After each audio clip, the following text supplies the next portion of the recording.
Rin is being hella sketch, okay? But we all knew that. Little Miss Slytherin over here. This is a very graphic novel, and I don't recommend this to younger readers.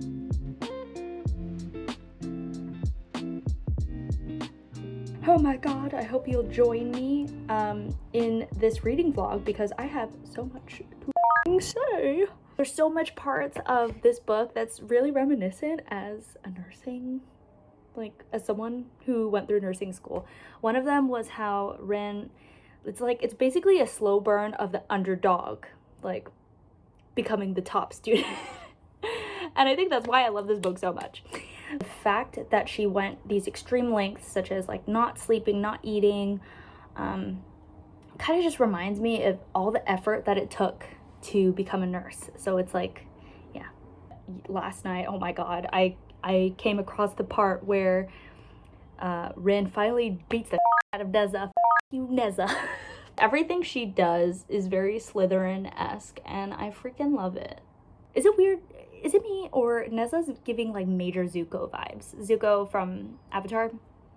I mean, come on, the son of a warlord, very angsty, like, I deserve to be here, I'm entitled. I have so many theories right now, like, is Jiyoung the third, not the third, but part of the triad? Because he's so mysterious, and I feel like Jiyoung really gives like that sense of humor. Rin is so heavily focused on getting herself out of the poor class. I mean, she self-sterilizes herself. Like within the first 8 chapters, there's like a self-sterilization scene. The thought doesn't even come to her as sad. What's lore? What's lore about? Is because I knew that there's like some fantasy aspects, but apparently there's also some historical aspects in it. I didn't read too much into the book. I kind of just went in blind, knowing that it's very, like, I read the first page at Barnes & Noble and I was like, I'm gonna get this book. And the synopsis itself, it's like very military-esque. So yeah, she probably has some sort of Spearly in her, because there's just too many connections with her and Atlan, or Alton. I forgot how to say his name. It's like, as an Asian myself, there's consistent themes of like things that you also hear of growing up, like the fair skin you are, the more like more rich you are. That's also apparent in like Filipino culture. So the fact that this girl was tan, I was like, oh, okay, I know where we're going with this. And the fact that the Spearleys were 10 people from the islands, I'm like, whoop whoop, Filipino. I'm really excited to see like where the development goes about her possibly fire wielding. That'd be so freaking cool. Okay, so I'm about to head to the gym and I have so much to say, so come join me while we drive to the gym. I'm at the part where we're kind of getting into like some political like unfolding. The author goes hard when we like when she develops the political problems. Try not to come on. My gate won't freaking open. Come on, I gotta go. I'm at the part where the Empress makes her first appearance, and she pretty much kills Tyr, which apparently was the like next person in line before Alton or Atlan. I keep forgetting his freaking name. Rin, what was Rin given? Maybe it's my nurse brain, but like what kind of hallucinogens was she given? You know, just want to know, like, is it mushrooms? Or Jiyoung is just blowing the out of Rin's mind with the kinds of education that he was getting, and we're finally unfolding what kind of lore or what kind of class lore is. And it seems to me that we are like surpassing all dimensions of like physical being education and into the realm of like shamanism. Rin is being hella sketch, okay? She being sketch, saying like, oh, okay, cool, I'm enlightened, but no. Instead, Rin is totally just like, you know what? I'm gonna just play your game because I technically want power. She's hearing the voice of the Phoenix, of that god, and I don't know, I want to know, is this a morally gray, is Rin a morally gray character, or are we like teetering towards evil here? Like, where are we going, girl? She's like, do I need to tell my master? No. Should I? Probably. Just hearing the Viperess exercise her power just rattles my bones, and now I feel like I too should exercise my power. And sometimes books just do that to you. Does that do that to you guys? Oh my gosh, I looked into the history that inspired the Poppy War. There's some truth to what Rin sees inside the book. And then no wonder why the map looks so freaking familiar. When I first saw it, I'm like, oh, it's almost like China and Japan. And the pacing of the book is really fast. We are literally going through a span of conflicts, and each paragraph is a new conflict. We are seeing how Rin is starting to slowly get pulled further and further into the Phoenix's voice, I would say, or the allure of the Phoenix. And it's kind of sad seeing like the tension between her and Jiang, because Jiang is like a deer. Like, you kind of gotta approach him a certain way, otherwise he gets scared off. So I'm just interested to see where Rin's going with this, and despite me loving her badassery, I'm a little scared because I have a feeling she is going to kind of break off that relationship in exchange for power. I mean, she already lied to Jiang anyways. She didn't talk about the point where she saw the bones dancing in a circle around the fire, and the fire consuming them, and that's kind of a big deal, girl. Like, you should probably should have told him that. You know, I'm reading the part where the Federation finally breaks down the walls, and I feel really bad for Rin. She's always ending up being trapped and not having options for herself. So she turns to horrible, horrible decisions. The pattern of feeling trapped or like feeling she doesn't have a choice, she just makes rash decisions, and that's what ends up happening a lot in the book. She's getting cornered right now. She has poppy seeds in her pocket, and she's deciding whether to take it, and she keeps saying consequences be damned. But as Jiang said and warned her, like, she doesn't know the consequences. So many things right now. Rin finally got a hold of the gods. Not the gods. First of all, Jiang knew it. He was the gatekeeper. God damn it. He opened up the like vortex, and then the silhouette shadows came out. I knew he was the gatekeeper. I just kind of want to like know more of his backstory now. I'm so sad because I just realized that they had such a cool like group dynamic, Neza and Rin, and then the fact that he might not be able to fight again, I was like, oh man, like they were enemies, so they knew each other's weaknesses so well that when they fight together, they knew how to cover those weaknesses. I thought that balance was just so cool. And now the fact that he's about to undergo his third operation, I kind of assumed this too. It's kind of predictable. Then was probably a Spearly as well. Maybe she was shipped. I hope they reveal that in the series. Like, was she shipped off? Is there a timeline where there's a buttload of orphans that were actually shipped to different parts of Nakara? So it's just, I just have so many questions right now. I'm a little sad that Katai is not going to be around anymore since he's getting to 2nd division, and yeah, I really hope we get a backstory on Rin now, because is it only just the Spearleys who have that connection? Or is it because she particularly called to the gods? We'll see. We'll see.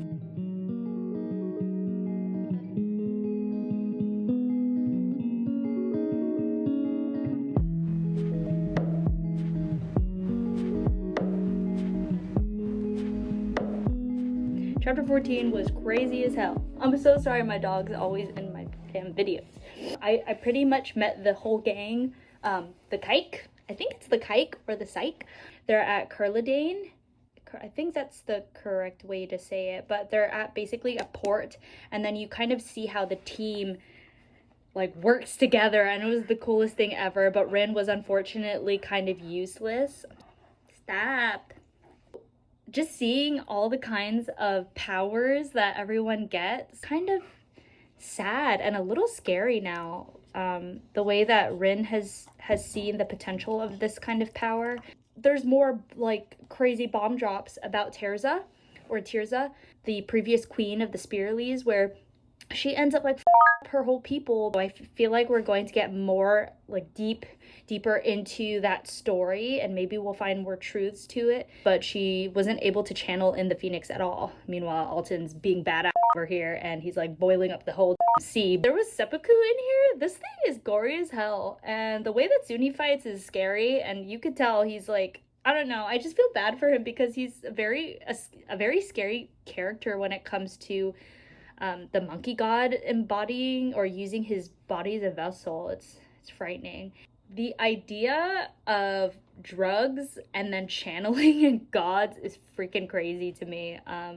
There's just so much that happened. A 9-man group was able to take down like a whole section of the Federation, trying to secretly get into Kurladane. The author, Kwong, she like depicts the fight scenes brutal, man. I hate the way she writes because you kind of feel sympathy sometimes for the characters who do end up hurting themselves, or the characters that get hurt on the other side of war. Just so much detail in those fight scenes where it's gruesome and pretty traumatic. Oh, what's even sadder is that with Rin's identity as a Spearly, you realize she can't have babies. She can't pass the Spearly lineage. I mean, it's not like women's responsibility to do so, but if you think about it, if she was the only Spearly, and yeah, it's just kind of sad. At the time, Rin was forced to make such like crazy decisions, and now we're here where she realized she could be the only last like woman Spearly, but is she really the last Spearly though? We'll see. Okay, I thought it was also interesting when we find out about Tirza. So Tirza being the last empress, man, like I want to know more about that story. I also find Ramza really endearing. He's like a little brother, and I'm the eldest sister in my family, so he's so silly. The fact that he also made bombs and they worked, I'm like, good job, Ramza. Ramza's the or Ramza makes. Anyways, I gotta stop obsessing over poop. I'm a nurse, maybe that's why, but those scenes where the bombs exploded and they can smell it as it exploded, I'm like, I probably know what it would smell like. Okay guys, so I'm gonna head to my not Cairo. I did Cairo yesterday, so I'm gonna do my acupuncture appointment now because my pain does not go away with literally everything. So we resorted to this. I'm here at my acupuncture appointment. Just trigger warning: if you don't like needles, don't look.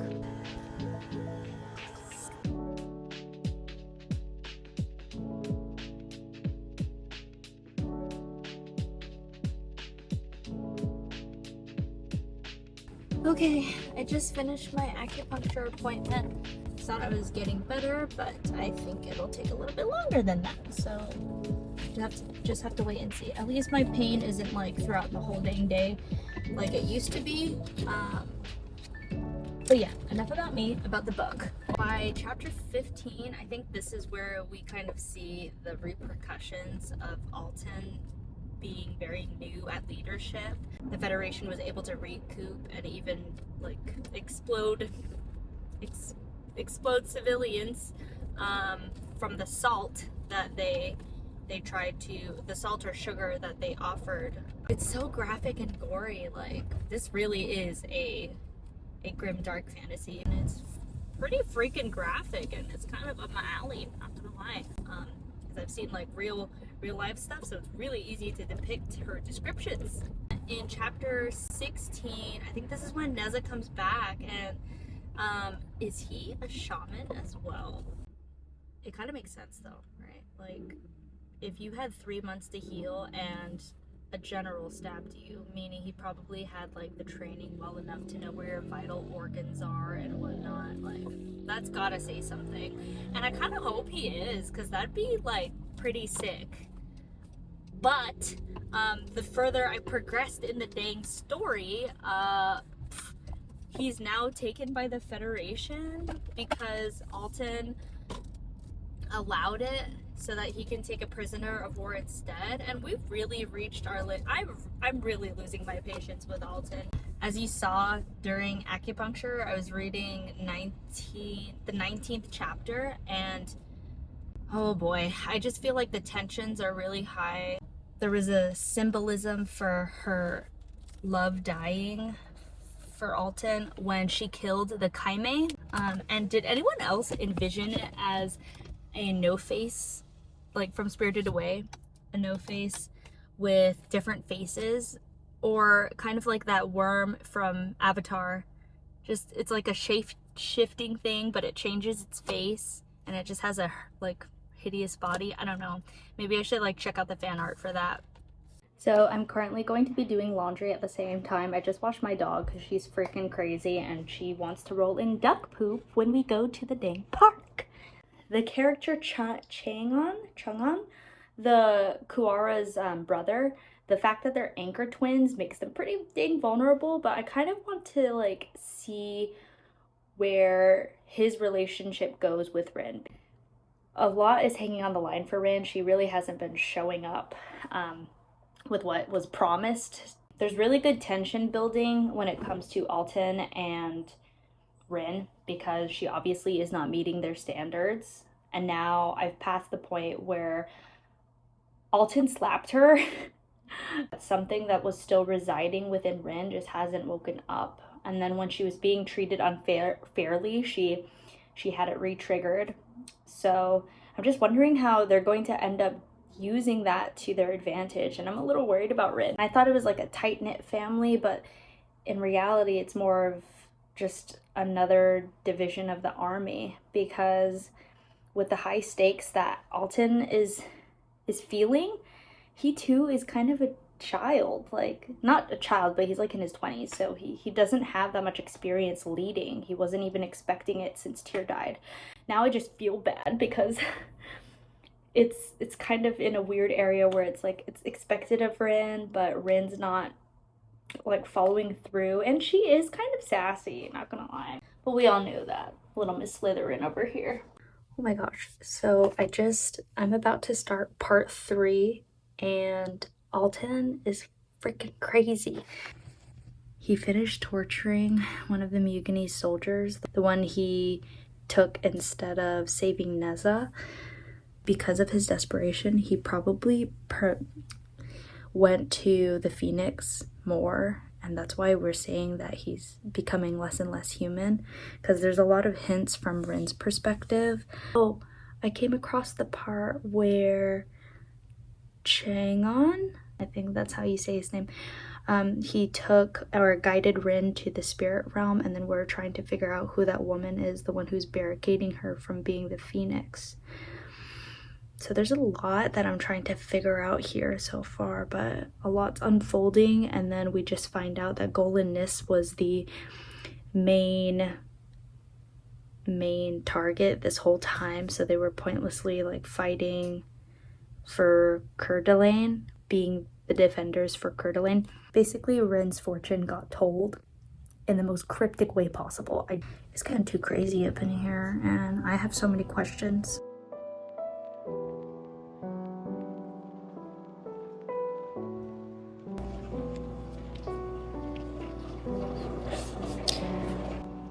The Venka scene.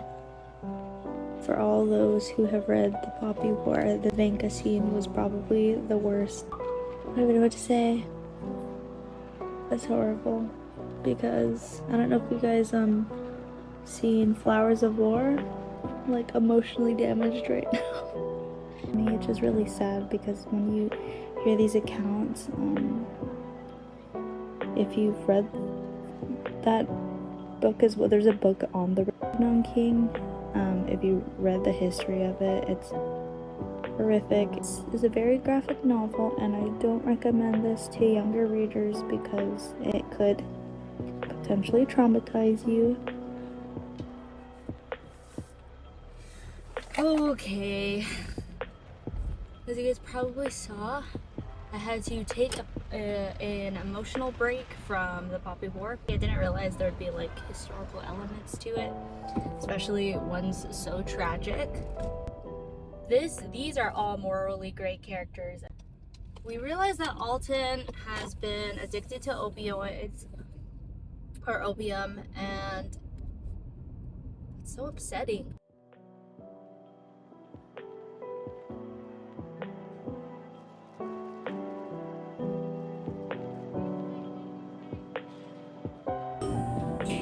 Oh, Rin. This why. Rest in peace. Or pieces to all the Muganis. I loved this book. This book was right up my alley. However, I would take like half star away. This ends up in like a 4.5 rating.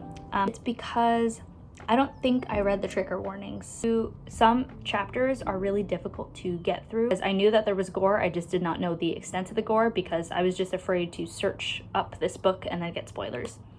This is definitely more of like a historical fantasy kind of book. I felt like the main character of this book was probably the embodiment of the rage of the souls who were affected by these war atrocities. I feel like Neza's probably alive, so we'll wait and see. Just because in my experience, I need to see the body. Okay, I need to see the body. They just said they carried him off. For what? For why? You know? I just loved the characters. The characters deserves like 10 out of 10 fleshed out characters.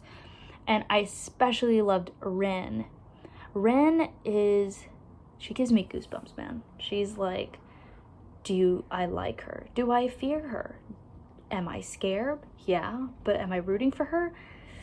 Kind of. Rin is like a character I've never read about before, and I think I definitely related to Rin a lot as a Filipino, because unfortunately there is a pattern in overall Asian culture.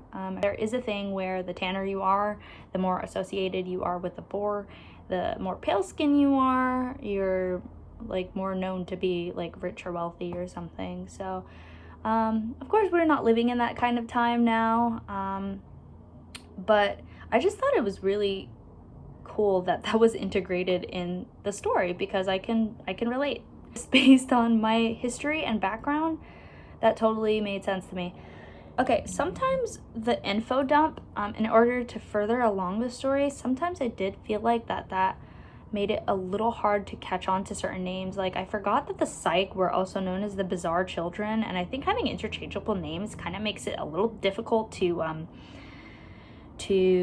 it could just be my like reading comprehension. Oh my god, my heart broke at the end.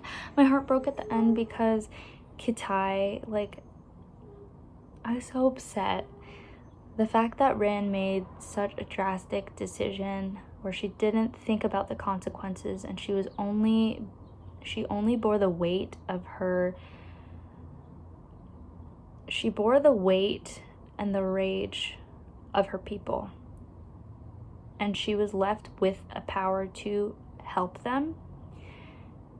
That's too big of a weight for any child.